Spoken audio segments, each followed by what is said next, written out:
Assalamualaikum warahmatullahi wabarakatuh, sahabatku para petani sawit, apa kabar? Semoga kalian selalu dalam keadaan sehat walafiat dan selalu dalam lindungan Tuhan Yang Maha Kuasa tentunya, amin. Teman-teman, bertani sawit memang memerlukan perjuangan yang melelahkan, apalagi di masa-masa TBM seperti ini. Tentu terkadang kita merasa jengah, bosan, menunggu kapan bisa panen. Kalau lihat orang-orang, tetangga-tetangga kita yang memang kebunnya sudah berumur 5 tahunan, 7 tahunan, tentu terkadang ada rasa kapan sih kita bisa seperti itu? Apakah kita mampu sampai ke sana? Tentunya teman-teman, pikiran-pikiran seperti itu lumrah bagi kita sebagai petani sawit yang memang masih dalam jangka perintis atau masih awal-awal penanaman seperti ini. Tentunya nanti ketika kita sudah mulai panen, disitulah titik kita itu sedikit kecewa teman-teman, karena yang kita panen itu tidak sesuai dengan apa yang kita bayangkan selama ini. Karena saya sudah punya kebun yang usianya sekarang masuk 6 tahun, dan tentunya teman-teman, cerita ini semoga bisa membuka lebar mata hati teman-teman semuanya untuk bisa tetap berjuang, tetap semangat sampai nanti akhirnya kita semua bisa menikmati dari jerih payah yang selama ini kita lakukan. Tentunya teman-teman, ini kebun sawit saya yang di sana usianya sekitar 18 bulan, varietasnya BL1 Lonsum. Ini usianya sekitar 6 bulanan atau kurang lah, kurang lebih 6 atau 5 bulan. Ini varietasnya 239, dan tentunya masih banyak varietas-varietas lain yang ada di sana teman-teman. Seperti yang sudah saya ceritakan dalam VT-VT sebelumnya, bahwa dalam hamparan ini semuanya 200 batang dengan multivarietas. Kenapa?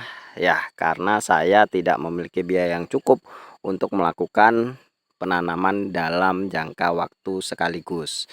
Jadi ya seperti itu bedanya teman-teman. Ada yang besar, itu yang sudah besar, ini yang kecil. Yang di sana Simalungun masih usia 1 tahun atau 13-an bulan teman-teman di sana. Seperti itulah kita sebagai petani harus bersikap realistis, kemudian mengukur kemampuan diri kita itu sebatas apa, biaya yang kita miliki itu sebanyak apa, lalu kita mulai terapkan langsung di kebun. Jangan tunggu-tunggu teman-teman. Kalau bisa dikatakan apakah kelapa sawit ini bisa membuat kita kaya? Sebenarnya bekerja apapun bisa membuat kita kaya, asalkan kita sendiri yang bisa memanajemennya. Kalau kita tidak bisa memanajemennya, ya semua tidak akan bisa kaya atau bisa sejahtera, karena itu adalah kesalahan dari manajemen hidup kita sendiri. Dan di kelapa sawit ini potensinya lumayan cukup besar untuk bisa kaya teman-teman. Untuk bisa sejahtera itu potensinya lumayan cukup besar, baik itu si pemilik lahan atau orang-orang yang bekerja di kebun sawit atau berkecimpung di dunia persawitan, baik itu pemanen, pekerja harian lepas, ataupun bahkan mereka-mereka yang buruh brondol atau mereka yang berkecimpung di jual belinya. Itu memang roda-roda ekonomi atau perputaran ekonomi yang cukup baik di dunia persawitan. Jadi teman-teman, optimis saja, optimis, terus berjuang. Bagaimana caranya hidup kita ini memang benar-benar bertujuan atau memiliki goals untuk bisa sejahtera. Dan tentunya teman-teman, faktor keluarga, anak, istri itu harus menjadi faktor pendukung yang memang harus kita pupuk, dan tentunya itu harus menjadi bahan bakar atau pemicu bagi diri kita untuk terus bisa bersemangat dalam tata kelola kehidupan kita. Tentunya teman-teman, di dalam berkebun kelapa sawit, masa-masa TBM seperti inilah yang terkadang membuat kita jengah. Ya, apalagi kalau kita tidak memiliki penghasilan lain, kebun yang sudah kita buka belum menghasilkan selama kurang lebih 2 tahun. Jadi teman-teman, saya selalu sarankan, selalu tekankan bahwa kita harus punya target 2 tahun itu bisa panen. Apakah bisa? Ya, tentu bisa karena varietas yang saya tanam itu menampilkan keunggulan 26 bulan itu sudah bisa panen.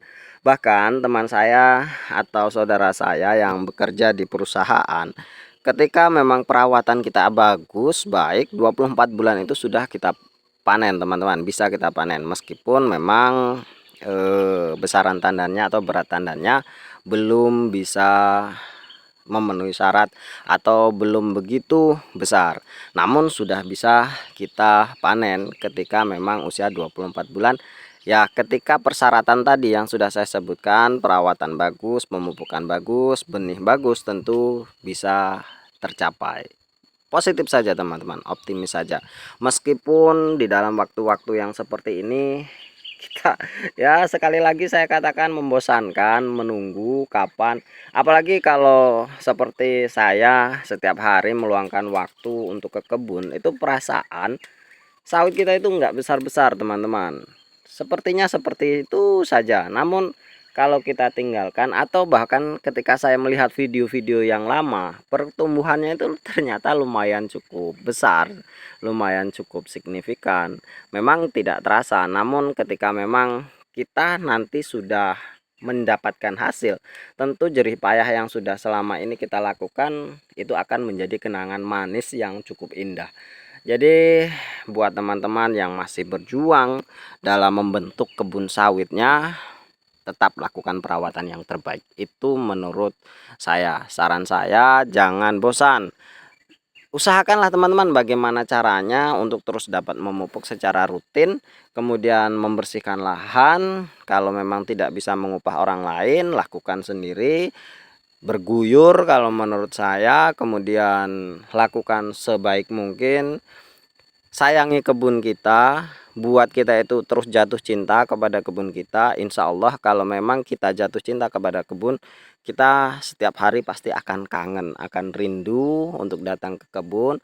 Apalagi ketika hari-hari sudah berlalu, sawit kita semakin besar dan menampakkan hasil yang ya membuat kita sedikit bahagia.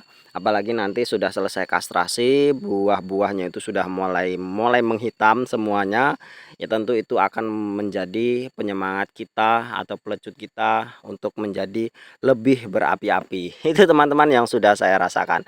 Jadi ketika nanti selesai kastrasi, buahnya sudah mulai muncul. Biasanya kalau sawit-sawit TBM seperti ini teman-teman, atau baru-baru mulai akan diambil buahnya, itu biasanya usia-usia 2 tahun 3 tahun itu buahnya keliling 3 tingkat. Nah itu ya yang membuat kita semangat, sangat-sangat semangat. Di sana jangan berhenti untuk terus berusaha, untuk terus merawat sawit kita. Semoga yang pasti nanti akan menjadikan hidup kita lebih sejahtera. Itu saja teman-teman ya, kita berdoa sambil terus berusaha itu. Jadi tetap semangat teman-teman, jangan pantang kendor, semoga sukses selalu, dan tentunya saya doakan semoga teman-teman menjadi petani-petani sawit yang sejahtera, amin. Terima kasih atas perhatiannya, semoga bermanfaat. Wassalamualaikum warahmatullahi wabarakatuh.